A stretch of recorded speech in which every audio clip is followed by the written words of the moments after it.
যেহেতু এটা রমজান মাস, আমরা কথা লম্বা করব না, আরেকটু একটা বিষয় শুধু বলবো, যেহেতু আমাদের ইবাদতের সাথে সম্পর্ক। তার আগে একটু সতর্ক করে নিই, চলমান পরিস্থিতিতে বিশ্বে যা ঘটে, আমাদের অধিকাংশ মুসলিমগুলো নির্লজ্জকর আর একবারে ফালতু কাজে জড়িত।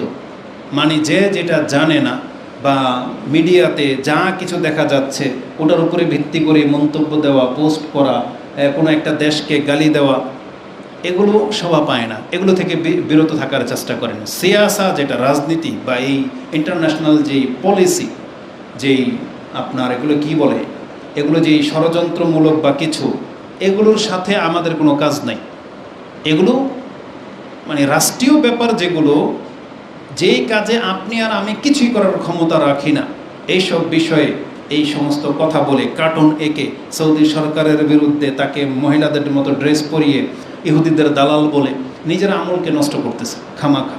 আর সবচাইতে বড় দুঃখজনক ব্যাপার হচ্ছে, আপনার মতন ব্যক্তি এখন পর্যন্ত শিয়া কি জিনিস এটাই জানলেন না।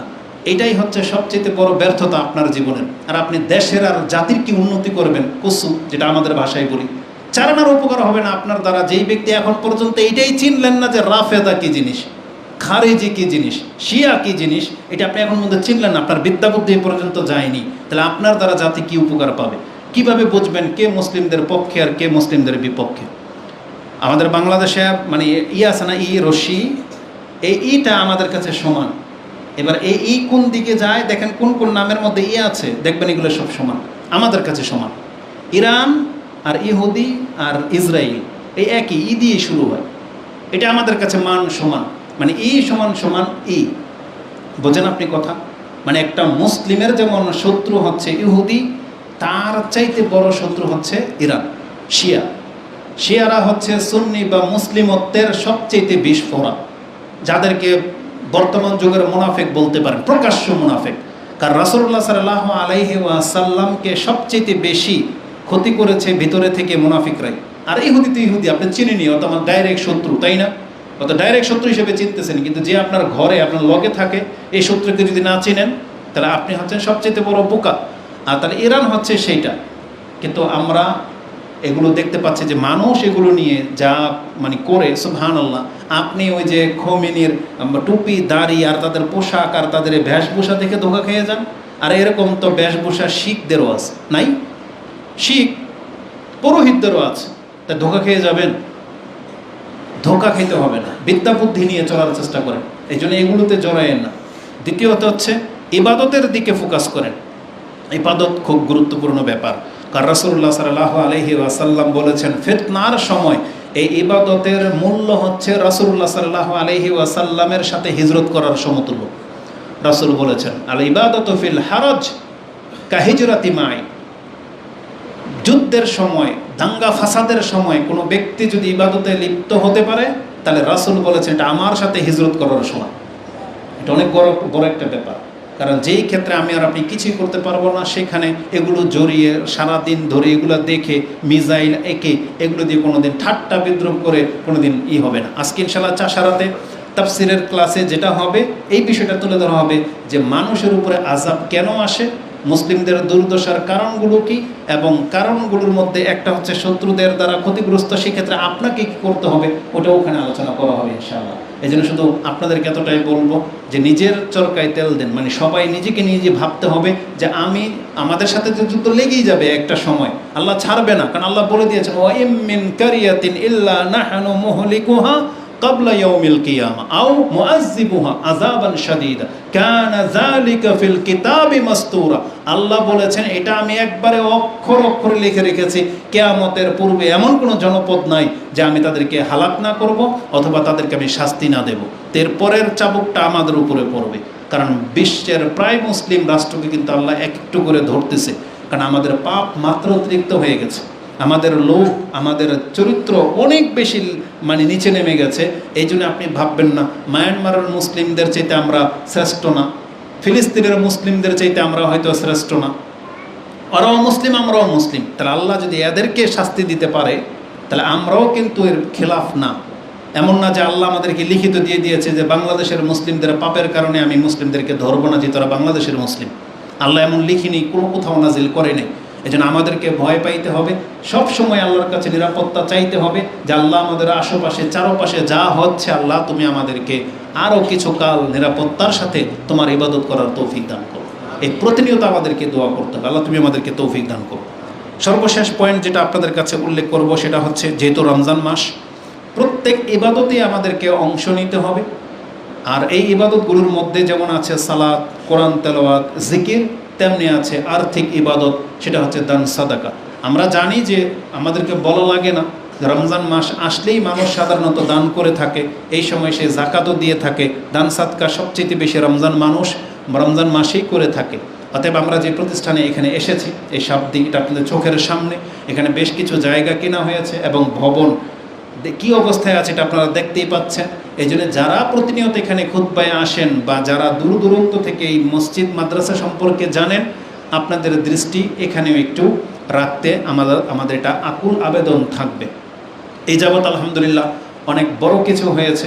আল্লাহ চাইলে আপনারা এগিয়ে আসলে আরও বড় কিছু, আরও সহজভাবে আরও কিছু হইতে পারে, আরও সুন্দর হইতে পারে। আল্লাহ আমাদেরকে তৌফিক দান করুন।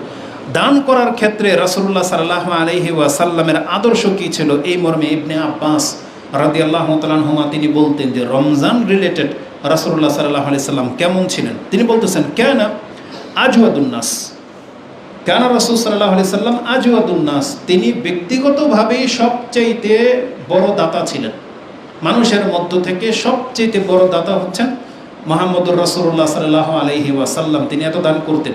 তার দান সম্পর্কে আরেকটা হাদিস যেটা মনে পড়ে, কোনো এক আনাস রাদিয়াল্লাহু তাআলা বলতেন যে লাম আসমা মিন রাসূলিল্লাহি সাল্লাল্লাহু আলাইহি ওয়াসাল্লাম ইয়াকুলু কাত্তুন লা, আমি রাসূলুল্লাহ সাল্লাল্লাহু আলাইহি ওয়াসাল্লামের কাছে কখনো কেউ চেয়েছে আর তাকে না বলেছেন যে না দিব না বা নাই, না এই শব্দটা তিনি বলেন নাই, কখনই বলেন নাই।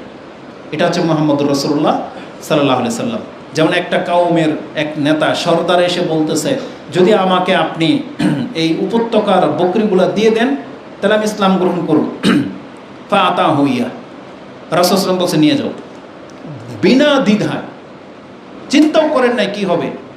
পুরা এক পাল বকরি, উপত্যকা বলা হয় দুই পাহাড়ের মাঝখানের সমতল জায়গাকে, এখানে এক পাল বকরি ছিল।